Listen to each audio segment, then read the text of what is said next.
ನಾನೀಗ ವಿದ್ಯುತ್ತಿನ ಕಾಂತೀಯ ಪರಿಣಾಮ ಎಂಬ ತತ್ವವನ್ನು ಆಧರಿಸಿದಂತಹ ಕೆಲವು ಮಾದರಿಗಳನ್ನು ನಿಮ್ಮ ಮುಂದೆ ಪ್ರಸ್ತುತಪಡಿಸ್ತಾ ಇದ್ದೀನಿ.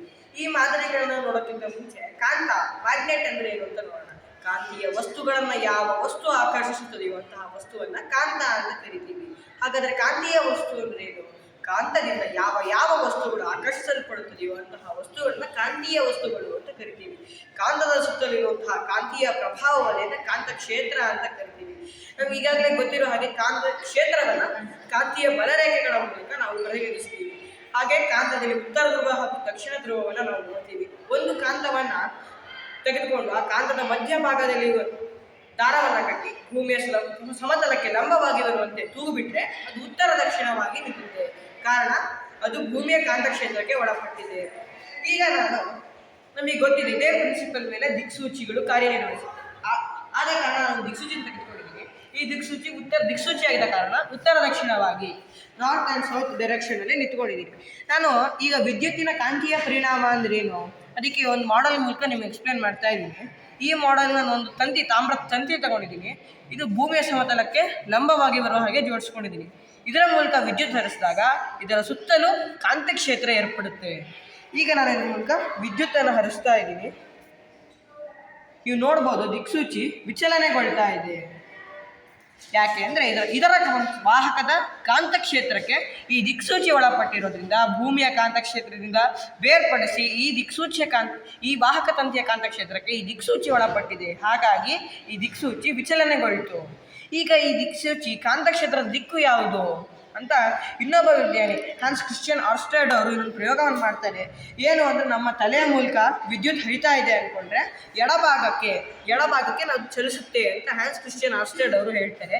ಈಗ ನಾನು ಅದೇ ಕಂಪಾಸನ್ನು ಇನ್ನೊಂದು ಹಾನ್ಸ್ ಕ್ರಿಶ್ಚಿಯನ್ ಆರ್ಸ್ಟೆಡ್ ಅವರ ಈ ಮಾಡೆಲ್ನಿ ಇಡ್ತಾ ಇದ್ದೀನಿ. ನೀವು ನೋಡ್ಬೋದು ಇದ್ರ ಮೂಲಕ ವಿದ್ಯುತ್ ಹರಿಸಿದಾಗ ನಾರ್ತಲ್ಲಿರುವಂತಹ ದಿಕ್ಸೂಚಿ ಎಡಭಾಗಕ್ಕೆ ಚಲಿಸಬೇಕು. ನಮಗೆ ಗೊತ್ತಿದೆ ವಿದ್ಯುತ್ ಪ್ಲಸ್ ಟು ಮೈನಸ್ಸೇ ಹರಿಯುತ್ತೆ ಅನ್ನೋಂಥದ್ದು. ನೋಡಿದ್ದೀರಾ? ಎಡಭಾಗಕ್ಕೆ ದಿಕ್ಸೂಚಿಯ ಕೆಂಪು ಎಡಭಾಗಕ್ಕೆ ಚಲಿಸಿತು. ಇದು ವಿದ್ಯುತ್ ಕಾಂತ ಕ್ಷೇತ್ರದ ದಿಕ್ಕು ಸೂಚಿಸಿತು. ಇವಿಷ್ಟು ಕಾಂತ ಆಯಿತು. ಹಾಗಾದರೆ ವಿದ್ಯುತ್ ಕಾಂತ ಅಂದರೆ ಏನು? ನಾನು ಅದಕ್ಕೊಂದು ಪ್ರಯೋಗವನ್ನು ಮಾಡಿದ್ದೀನಿ. ಇದಕ್ಕೆ ಒಂದು ಕಬ್ಬಿಣದ ಮೊಳೆ ತಗೊಂಡಿದ್ದೀನಿ. ಇದ್ರ ಮೂಲಕ ತಾಮ್ರದ ತಂತಿಯನ್ನು ಸುತ್ತಿದ್ದೀನಿ. ಈ ತಾಮ್ರದ ತಂತಿಯ ಮೂಲಕ ವಿದ್ಯುತ್ತನ್ನು ಹರಿಸಿದಾಗ ಇದು ಕಾಂತ ಆಗುತ್ತೆ, ವಿದ್ಯುತ್ ಕಾಂತ ಆಗುತ್ತೆ. ನಾನು ಇದ್ರ ಮೂಲಕ ವಿದ್ಯುತ್ತನ್ನು ಹರಿಸ್ತಾ ಇದ್ದೀನಿ. ನೀವು ನೋಡ್ಬೋದು ಕಾಂತೀಯ ವಸ್ತುಗಳನ್ನು ಆಕರ್ಷಿಸುತ್ತದೆ. ನೋಡಿದ ಹಾಗೆ ಕಾಂತೀಯ ವಸ್ತುವನ್ನು ಆಕರ್ಷಿಸಿತು. ಎಲ್ಲಿವರೆಗೆ ವಿದ್ಯುತ್ ಹರಿಸ್ತಾ ಇರ್ತೀನೋ ಅಲ್ಲಿವರೆಗೆ ಮಾತ್ರ ಕಾಂತ ಆಗಿರುತ್ತೆ. ವಿದ್ಯುತ್ತನ್ನು ಹರಿಸೋದನ್ನು ನಿಲ್ಲಿಸಿದ ತಕ್ಷಣ ಇದು ಕಾಂತ ತತ್ವವನ್ನು ಕಳ್ಕೊಳ್ಳುತ್ತೆ. ಈಗ ಹಾಗಾದರೆ ಈ ಕಾಂತ ಯಾವ ಯಾವ ಅಂಶಗಳನ್ನು ಅವಲಂಬಿಸಿದೆ? ಹೆಚ್ಚು ವಿದ್ಯುತ್ ಪ್ರವಾಹ ಮಾಡಿದ್ರೆ ಬಲಿಷ್ಠವಾದ ಕಾಂತ ಆಗುತ್ತೆ. ಕಡಿಮೆ ವಿದ್ಯುತ್ ಪ್ರವಾಹ ಮಾಡಿದ್ರೆ ಕಡಿಮೆ ಕಾಂತಕ್ಷೇತ್ರವನ್ನು ಈ ಕಾಂತ ಹೊಂದುತ್ತೆ. ಇದು ಕಾಂತದ ಗುಣಲಕ್ಷಣಗಳಾಗಿ. ಈ ಕಾಂತವನ್ನು ನಾವು ಎಲ್ಲೆಲ್ಲಿ ಬಳಸ್ತೀವಿ? ನಾವು ಮುಖ್ಯವಾಗಿ ಕಬ್ಬಿಣದ ಕಾರ್ಖಾನೆಯಲ್ಲಿ ನಾವು ನೋಡಿರ್ತೀವಿ. ಅಲ್ಲಿ ಒಂದು ವಿದ್ಯುತ್ ಕ್ರೇನನ್ನು ತೆಗೆದುಕೊಂತಾರೆ. ಆ ಕ್ರೇನ್ನಲ್ಲಿ ಕಾಂತ ಇದೇ ರೀತಿಯಂತಹ ಕಾಂತವನ್ನು ಕಟ್ತಾರೆ. ಆ ಕಬ್ಬಿಣದ ವಸ್ತುಗಳು ಆ ಕ್ರೇನನ್ನು ತೆಗೆದುಕೊಂಡು ವಿದ್ಯುತ್ ಪ್ರವಾಹನ ಮಾಡ್ತಾರೆ. ಆ ಕ್ರೇನ್ ಕಾಂತ ತತ್ವವನ್ನು ಪಡೆದುಕೊಂಡು ಆ ಕಬ್ಬಿಣದ ವಸ್ತುವನ್ನು ಆಕರ್ಷಿಸುತ್ತದೆ. ಹಾಗೆ ಎಲ್ಲಿಗೆ ಆ ಕ್ರೇನನ್ನು ತೆಗೆದುಕೊಂಡು ಹೋಗಿ ಆ ವಸ್ತುವನ್ನು ಬಿಟ್ಟಾಗ ವಿದ್ಯುತ್ ಪ್ರವಾಹನ ಕಡಿತಗೊಳಿಸ್ತಾರೆ. ಆಗ ಕ್ರೇನ್ನಲ್ಲಿರುವಂತಹ ವಿದ್ಯುತ್ ಕಾಂತ ಕಡಿತಗೊಂಡು ಆ ವಸ್ತು ಆ ಜಾಗದಲ್ಲಿ ಬೀಳುತ್ತೆ. ಇದರ ಅನ್ವಯಗಳಾಗ್ತವೆ. ಏನಕ್ಕೆ ಸುಮಾರು ಅನ್ವಯಗಳು ಕಾಂತದ್ದು ನಾವು ನೋಡ್ಬೋದು. ಈ ಮುಂದಿನ ಪ್ರಯೋಗಗಳಲ್ಲಿ ಕಾಂತದ ಅನ್ವಯಗಳನ್ನು ನೋಡೋಣ. ಇದಕ್ಕಿಂತ ಮುಂಚೆ ಒಂದು ಸರಳ ಗ್ಯಾಲೋನೋಮೀಟರ್ ಪ್ರಿನ್ಸಿಪಲನ್ನು ಇಟ್ಕೊಂಡು ಒಂದು ಮಾಡೆಲ್ ಮಾಡಿದ್ದೀನಿ. ಈ ಮಾಡೆಲ್ಗೆ ಒಂದು ತಾಮ್ರದ ತಂತಿಯನ್ನು ಭೂಮಿಯ ಸಮತಲಕ್ಕೆ ಲಂಬವಾಗಿ ಬರುವ ಹಾಗೆ ವೃತ್ತಾಕಾರದ ಪಥದಲ್ಲಿ ಒಂದು ತಾಮ್ರದ ಸುರುಳಿಯನ್ನು ಕಟ್ಟಿದ್ದೀನಿ. ಈ ಸುರುಳಿಯ ಮಧ್ಯಭಾಗದಲ್ಲಿ ಒಂದು ಸೂರ್ಯಕಾಂತವನ್ನು ತೂಗು ಹಾಕಿದ್ದೀನಿ. ಈ ಕಾಂತ ಆಗಿರೋದ್ರಿಂದ ಉತ್ತರ ದಕ್ಷಿಣವಾಗಿ ನಿಂತಿದೆ. ಇದರ ಮೂಲಕ ನಾನು ವಿದ್ಯುತ್ ಪ್ರವಾಹ ಮಾಡಿದಾಗ ಇದು ಸುತ್ತಲೂ ವಿಚಲನೆಗೊಳ್ಳುತ್ತೆ. 180 ಡಿಗ್ರಿ ತನಕ ಇದು ವಿಚಲನೆಗೊಳ್ಳುತ್ತೆ ಅನ್ನೋಂಥದ್ದು. ಇದು ನಮ್ಮ ಮ್ಯಾಕ್ಸ್ವೆಲ್ ಕರೆಕ್ಷನ್ ರೂಲ್ ಪ್ರಕಾರನೇ ಹೇಳ್ಬೋದು. ಬಲಗೈ ಹೆಬ್ಬೆರಳ ನಿಯಮ ಅಂತ ಹೇಳ್ತೀವಿ. ಈ ಹೆಬ್ಬೆರಳ ನಿಯಮದ ನೋಡಿದರೆ ಬಲಗೈ ವಿದ್ಯುತ್ ಪ್ರವಾಹದ ದಿಕ್ಕಿಗಾದರೆ ಅದು ಸುತ್ತಲೂ ಕಾಂತಕ್ಷೇತ್ರ ಏರ್ಪಟ್ಟಿರುತ್ತೆ. ಹೀಗೆ ನೋಡಿದ್ರು ಸಹ ಕಾಂತಕ್ಷೇತ್ರ ಒಟ್ಟಾರೆಯಾಗಿ 4 ದಿಕ್ಕಿನಲ್ಲೂ ಕಾಂತಕ್ಷೇತ್ರ ಏರ್ಪಟ್ಟಿರೋ ಕಾರಣ ಇದು ವೃತ್ತಾಕಾರದ ಸುಳಿಯ ಒಳಗಡೆ ಕಾಂತಕ್ಷೇತ್ರ ಏರ್ಪಟ್ಟಿದೆ. ಆದ ಕಾರಣ ಈ ಸೂಜಿಕಾಂತ ವಿಚಲನೆಗೊಳ್ಳುತ್ತೆ ಅನ್ನುವಂಥದ್ದು ನಾವು ಹೇಳ್ಬೋದು. ವಿದ್ಯುತ್ ಪ್ರವಾಹನ ಮಾಡ್ತಾ ಇದ್ದೀನಿ, ಸೂಜಿಕಾಂತ ವಿಚಲನೆಗೊಳ್ತಾ ಇದೆ. ಈ ರೀತಿ ಸೂಜಿಕಾಂತ ವಿಚಲನೆಗೊಳ್ಳಲು ಸರಳ ಗ್ಯಾಲೋನೋಮೀಟರ್ ಪ್ರಿನ್ಸಿಪಲ್ ಮೇಲೆ ಇದು ವರ್ಕ್ ಆಗುತ್ತೆ. ಇದು ಮ್ಯಾಕ್ಸ್ವೆಲ್ನ ಕಾನ್ಸ್ಟೆಂಟ್ ಅಥವಾ ಬಲಗೈ ಹೆಬ್ಬೆರಳ ನಿಯಮ ಅಂತ ಹೇಳ್ಬೋದು. ಇವಿಷ್ಟು ಆಯ್ತು. ಈಗ ನೆಕ್ಸ್ಟು ಫ್ಲೆಮಿಂಗ್ ಅನ್ನೋ ಎರಡು ನಿಯಮವನ್ನು ಹೇಳಿದ್ದಾರೆ. ಒಂದು ಬಲಗೈ ನಿಯಮ ಹಾಗೂ ಎಡಗೈ ನಿಯಮ ಅಂತ. ನಾವು ಬಲಗೈ ನಿಯಮವನ್ನು ವಿದ್ಯುತ್ ಜನಕ ನಿಯಮ ಅಂತ ಕರಿತೀವಿ, ಜನರೇಟರ್ ಅಂತ ಕರಿತೀವಿ. ಇದನ್ನು ನಾವು ಸಾಮಾನ್ಯ ಮನುಷ್ಯರು ಯೂಸ್ ಮಾಡಲ್ಲ. ಆದರೆ ನಾವು ನೋಡಿರೋ ಹಾಗೆ ಜೋಗ ಜಲಪಾತ ನಾವು ನೋಡಿದ್ದೀವಿ, ಅಲ್ಲಿ ಎಲೆಕ್ಟ್ರಿಸಿಟಿಯನ್ನು ಜನರೇಟ್ ಮಾಡ್ತಾರೆ. ಆ ಕಾನ್ಸೆಪ್ಟನ್ನು ನಾವು ಈ ಮಾಡಲಲ್ಲಿ ನಾವು ನೋಡ್ಬೋದು. ಇದರ ಮೂಲಕ ಸಹ ನಾವು ಅದೇ ರೀತಿ ಕಾನ್ಸೆಪ್ಟನ್ನು ಯೂಸ್ ಮಾಡಿದ್ರೆ ಇದರಲ್ಲೂ ಸಹ ಜನರೇಟ್ ಆಗುತ್ತೆ. ನಾವು ಸಾಮಾನ್ಯರು ಇದನ್ನು ಬಳಸೋದ ಕಾರಣ ಇದರಲ್ಲಿ ಅಪ್ರಸ್ತುತ ಆಗಿದೆ. ಈಗ ಫ್ಲೆಮಿಂಗ್ ಅವರು ಇನ್ನೊಂದು ನಿಯಮವನ್ನು ಹೇಳ್ತಾರೆ, ಎಡಗೈ ನಿಯಮ ಅಂತ. ಎಡಗೈ ನಿಯಮ ಏನು ಹೇಳುತ್ತೆ? ನಮ್ಮ ತೋರು ಬೆರಳು, ಹೆಬ್ಬೆರಳು ಹಾಗೂ ಮಧ್ಯದ ಬೆರಳನ್ನು ಒಂದಕ್ಕೊಂದು ಲಂಬವಾಗಿ ಬರುವ ಹಾಗೆ ಇಟ್ಟರೆ ತೋರು ಬೆರಳು ಕಾಂತಕ್ಷೇತ್ರದ ದಿಕ್ಕು, ಮಧ್ಯದ ಬೆರಳು ವಿದ್ಯುತ್ ಪ್ರವಾಹದ ದಿಕ್ಕು, ಹಾಗೆ ಹೆಬ್ಬೆರಳು ಚಲನೆಯ ದಿಕ್ಕು, ವಾಹಕದ ಚಲನೆಯ ದಿಕ್ಕನ್ನು ತೋರಿಸುತ್ತೆ. ಈಗ ನಾನು ವಿದ್ಯುತ್ ಪ್ರವಾಹನ ಮಾಡೋಕ್ಕಿಂತ ಮುಂಚೆ ಫ್ಲೆಮಿಂಗ್ ರೂಲನ್ನು ಅಪ್ಲೈ ಮಾಡ್ತಾ ಇದ್ದೀನಿ. ವಿದ್ಯುತ್ ಪ್ರವಾಹ ಧನಾಗ್ರದಿಂದ ಋಣಾಗ್ರಕ್ಕೆ ಹರಿಯೋದಾದರೆ ವಿದ್ಯುತ್ ಪ್ರವಾಹದ ದಿಕ್ಕು ಹೀಗೆ ಬರುತ್ತೆ. ಹಾಗಾದರೆ ಕಾಂತಕ್ಷೇತ್ರದ ದಿಕ್ಕು ಹೀಗೆ ಬರುತ್ತೆ, ಚಲನೆಯ ದಿಕ್ಕು ನಿಮ್ಮ ಕಡೆಗೆ ಬರುತ್ತೆ. ನೋಡಿ, ಅದೇ ರೀತಿ ವಿದ್ಯುತ್ ಪ್ರವಾಹನ ನಾನು ಮಾಡ್ತಾ ಇದ್ದೀನಿ. ಧನಾಗ್ರದಿಂದ ಋಣಾಗ್ರದ ಕಡೆಗೆ ವಿದ್ಯುತ್ ಪ್ರವಾಹನ ಮಾಡ್ತಾ ಇದ್ದೀನಿ, ನೋಡ್ಬೋದು ವಿಚಲನೆಗೊಳ್ತಾ ಇದೆ. ಇದು ಎಡಗೈ ನಿಯಮಕ್ಕೆ ಒಂದು ಮಾದರಿಯಾಗಿದೆ. ಇದೇ ರೀತಿ ಮಾದರಿಯನ್ನು ಇಟ್ಕೊಂಡು ಬಹಳಷ್ಟು ಈ ಮಾದರಿಯ ಅನ್ವಯಗಳಿವೆ. ನಾವು ಮುಂದಿನ ಅನ್ವಯವನ್ನು ನೋಡೋದಾದರೆ DC ಮೋಟ್ರ್ ಕಾನ್ಸೆಪ್ಟ್. ನಾವು ಇದಕ್ಕೆ 4 ದಿಕ್ಕಿನಲ್ಲಿ 4 ಬಾಹುರಿ ಬರೋ ಹಾಗೆ ವಾಹಕ ಸುರುಳಿಯನ್ನು ಅರೇಂಜ್ಮೆಂಟ್ ಮಾಡ್ಕೊಂಡಿದ್ದೀನಿ. 2 ಕಾಂತವನ್ನು ಆ ಕಡೆ ಈ ಕಡೆ ಇಟ್ಟಿದ್ದೀನಿ. ಇದರ ಮೂಲಕ ವಿದ್ಯುತ್ತನ್ನು ಹರಿಸಿದಾಗ ಇದು ಸಹ DC ಮೋಟ್ರ್ ಥರ 4 ಕಡೆ ದಿಕ್ಕಿನಲ್ಲಿ ತಿರುಗುತ್ತೆ. ವಿದ್ಯುತ್ ಪ್ರವಾಹವನ್ನು ಮಾಡ್ತಾ ಇದ್ದೀನಿ.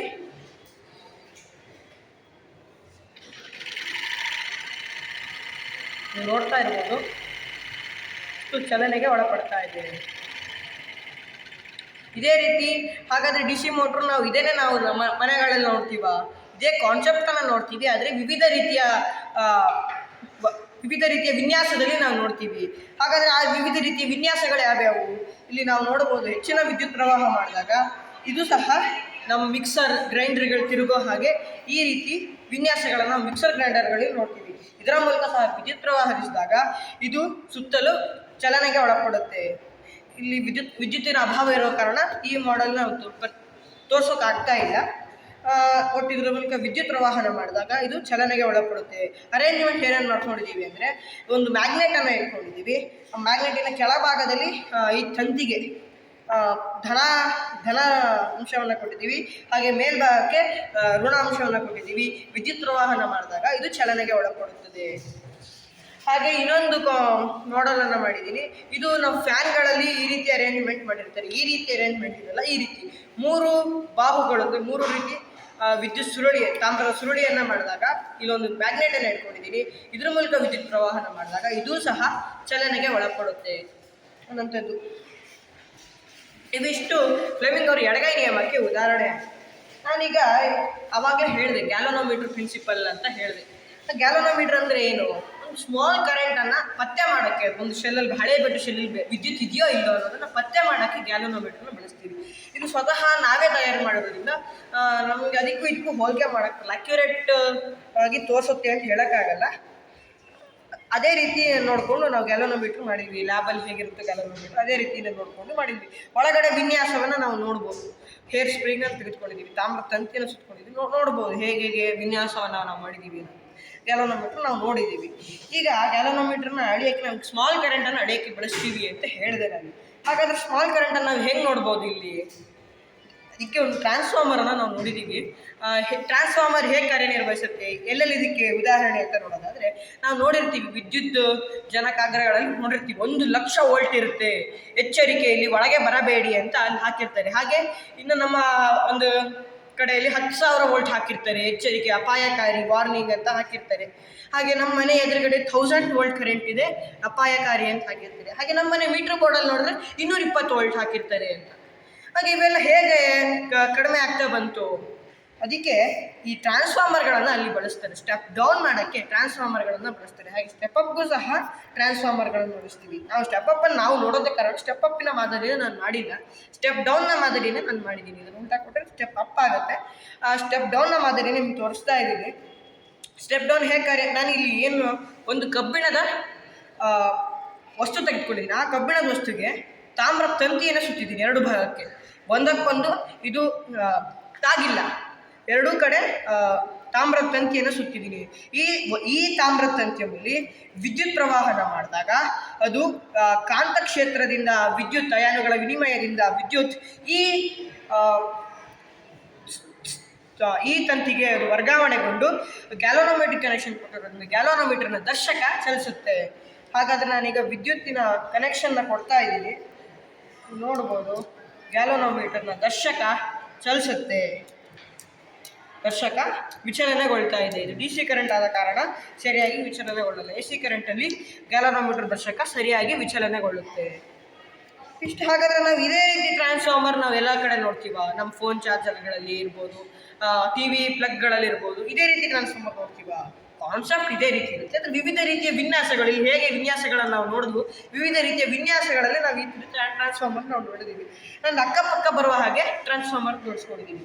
ಇದು ನಾವು ಇನ್ನೊಂದು ಟ್ರಾನ್ಸ್ಫಾರ್ಮರ್, ಒಂದು ಒಳಗಡೆ ಒಂದಿದೆ ಟ್ರಾನ್ಸ್ಫಾರ್ಮರ್, ಆದರೆ ಅದಕ್ಕೆ ಗ್ಯಾಪ್ ಇರುತ್ತೆ. ಒಂದು ಒಳಗಡೆ ಒಂದು ಟ್ರಾನ್ಸ್ಫಾರ್ಮರ್. ಇದು 4 ಕಾಯಿಲ್ ಇದೆ ಟ್ರಾನ್ಸ್ಫಾರ್ಮರ್ಗಳು, ಒಂದು ಪಕ್ಕ ಒಂದು, ಹಾಗೆ ಅದ್ರ ಒಳಗೆ ಒಂದು 4 ರೀತಿಯಿಂದ ಟ್ರಾನ್ಸ್ಫಾರ್ಮರ್ಗಳು ನಾವು ಈ ರೀತಿ ಟ್ರಾನ್ಸ್ಫಾರ್ಮರ್ನ ಇಟ್ಕೊಂಡು ವಿವಿಧ ರೀತಿಯಾಗಿ ನಾವು ಯೂಸಸ್ ಮಾಡ್ಕೊಬೋದು. ಈಗ ಇಷ್ಟೇ ನಾವು ವಿದ್ಯುತ್ ಕಾಂತೀಯ ಪರಿಣಾಮದ ಉಪಯೋಗ, ಬಹಳಷ್ಟು ಅನ್ವಯಗಳಿವೆ. ಅದಕ್ಕೊಂದು ಇನ್ನೊಂದು ಮಾದರಿಯನ್ನು ನಿಮಗೆ ಇದ್ರ ಮೂಲಕ ತೋರಿಸ್ತಾ ಇದ್ದೀನಿ. ಇಲ್ಲಿ ನೋಡ್ಬೋದು ವಿದ್ಯುತ್ ಕಾಂತೀಯ ರೈಲು, ನಾವು ಮೆಟ್ರೋ ರೈಲು ಎಲ್ಲ ನೋಡಿರ್ತೀವಿ. ಇದಕ್ಕೆ ಒಂದು ತಾಮ್ರದ ಕಾಯಿಲ್ ಥರ ಮಾಡ್ಕೊತಾರೆ. ತಾಮ್ರವನ್ನು ತಾಮ್ರ ತಂತಿನ ಒಂದಕ್ಕೊಂದು ಹತ್ತಿರವಾಗಿ ಜೋಡಿಸ್ಕೊಂಡು ಈ ರೀತಿಯ ರಚನೆಯಲ್ಲಿ ಜೋಡಿಸ್ಕೊಂಡು ಆ ತಾಮ್ರ ತಂತಿಯನ್ನು ರಚನೆಯನ್ನು ಮಾಡ್ಕೊತಾರೆ. ಅದರ ಮೂಲಕ ಶೆಲ್ಗೆ 2 ಮ್ಯಾಗ್ನೆಟನ್ನು ಇಟ್ಟು ಆ ತಂತಿಯೊಳಗೆ ಹಾಕಿ ಆ ತಂತಿ ವೃತ್ತಾಕಾರದ ಪದ್ಧತಿಯಲ್ಲಿ ಜೋಡಿಸಿದಾಗ ಎಲ್ಲಿವರೆಗೆ ಬ್ಯಾಟ್ರಿ ಒಳಗೆ ವಿದ್ಯುತ್ ಇರುತ್ತೋ ಅಲ್ಲಿವರೆಗೆ ಸುತ್ತಾ ಇರುತ್ತೆ. ಈ ಕಾನ್ಸೆಪ್ಟನ್ನು ಇಟ್ಕೊಂಡು ಟ್ರೈನ್ಗಳು, ನಾವು ನೋಡೋ ಮೆಟ್ರೋ ಟ್ರೈನ್ಗಳಿರ್ಬೋದು, ಹಾಗೆ ವಿವಿಧ ರೀತಿಯ ಟ್ರೈನ್ಗಳನ್ನು ವಿದ್ಯುತ್ ಕಾಂತೀಯ ರೈಲು ಅಂತ ಏನು ಹೇಳ್ತೀವಿ, ಈ ಕಾನ್ಸೆಪ್ಟ್ ಮೇಲೆ ವರ್ಕ್ ಆಗುತ್ತೆ. ಹಾಗೆ ನಾವು ಇನ್ನೊಂದು ನೋಡಿರ್ತೀವಿ, MRI ಸ್ಕ್ಯಾನಿಂಗ್ ಎಲ್ಲ ಮಾಡ್ತಾರಲ್ವ, ಅದರೊಳಗೂ ಸಹ ಈ ರೀತಿಯಾದಂತಹ ವಿದ್ಯುತ್ ಕಾಂತೀಯ ಪರಿಣಾಮದ ಒಂದು ತತ್ವವನ್ನೇ ಇಟ್ಕೊಂಡು ಅಲ್ಲಿ MRI ಸ್ಕ್ಯಾನಿಂಗ್ ಇರ್ಬೋದು, ಈ ರೀತಿ ಉಪಕರಣಗಳನ್ನು ಈ ವಿದ್ಯುತ್ ಕಾಂತೀಯ ಪರಿಣಾಮದಿಂದಲೇ ಮಾಡಿರ್ತಾರೆ. ಹೀಗೆ ವಿದ್ಯುತ್ ಕಾಂತದ್ದು ಬಹಳಷ್ಟು ಅನ್ವಯಗಳಿವೆ. ನಾವು ಆ ಅನ್ವಯಗಳನ್ನು ನಾವು ಕಂಡುಕೊಂಡು ಅದನ್ನು ಹೆಚ್ಚೆಚ್ಚು ಅಭಿವೃದ್ಧಿಪಡಿಸೋಕೆ ನಾವು ಯೋಚನೆ ಮಾಡಬೇಕು. ಧನ್ಯವಾದ. ಈ ವಿಡಿಯೋ ಇಷ್ಟ ಆದರೆ ಲೈಕ್ ಮಾಡಿ, ಶೇರ್ ಮಾಡಿ ಮತ್ತು ಸಬ್ಸ್ಕ್ರೈಬ್ ಮಾಡಿ. ಎಲ್ಲರೂ ಮರಗಿಡವನ್ನು ಬೆಳೆಸಿ ಮತ್ತು ಪರಿಸರವನ್ನು ಉಳಿಸಿ. Thank you.